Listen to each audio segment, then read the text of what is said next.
பொம்பளையோட ஒழுக்கத்தை அளக்குற அந்த சமூகம் ஏன் ஆம்பளையோட ஒழுக்கத்தை அளக்க மாட்டேங்குது? தங்கப்பிள்ளை இந்த பதிவை போடுறதுனால தப்பா ரைட்டா ஒன்றும் தெரியல, இருந்தாலும் எனக்கு இதை கொஞ்சம் சொல்லணும்னு தோணுச்சு. ஏன்னா தப்பு 2 பேர் பண்றாங்க, பழி ஒருத்தர் மேல மத்தில விழுகுது. ரொம்பவுமே வேதனையா இருக்கு தங்கம். பெண் ஜென்மம் என்ன அவ்வளோக்கு ஒரு இதான ஜென்மமா? என்னன்னு கேட்குறீல? ஈஸியா பொம்பளைய வேசி தப்பானவ அப்படின்னு ஈஸியா சொல்லிடுறாங்க தங்கம். உடம்ப விற்கிற பொம்பளைக்கு பேர் வேசின்னு பட்டம் கொடுத்தீங்கன்னா அந்த உடம்ப விலைக்கு வாங்குற ஆம்பளைக்கு பேர் என்ன? தயவு செஞ்சு கமெண்ட் பண்ணுங்க.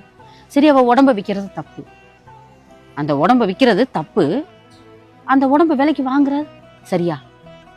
என்ன தங்கம், என்ன நீதி, என்ன நியாயம்? ஒண்ணுமே தெரியல. ஒண்ணு சொல்லட்டுமா?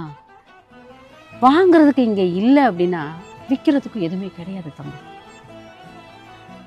அவ வேசி, அவ வாங்கிட்டு வந்த வரம் அவளுடைய கஷ்ட சூழ்நிலை. நீ வாங்குறதுக்கு இல்லை அப்படின்னா அவ விற்க மாட்டாள்ல. எத்தனை தான் ஆம்பளைங்க தப்பு பண்ணாலும் பலியாடாகிறது யார் தெரியுமா? பொம்பளைங்கிற ஒரு பெண் ஜென்மம். மீண்டும் மீண்டும் நான் சொல்றேன், உடலை விற்கிறவ வேசின்னா அதை விலைக்கு வாங்குறவ யாரு? விற்கிறது தப்பு அப்படின்னா வாங்குறதும் தப்பு தான். நீ வாங்குறதுக்கு இல்லை அப்படின்னா அவ விற்கிறதுக்கும் இல்லை. அவ கொஞ்சம் சிந்திக்கிறதே கிடையாது. ஈஸியா வேசி.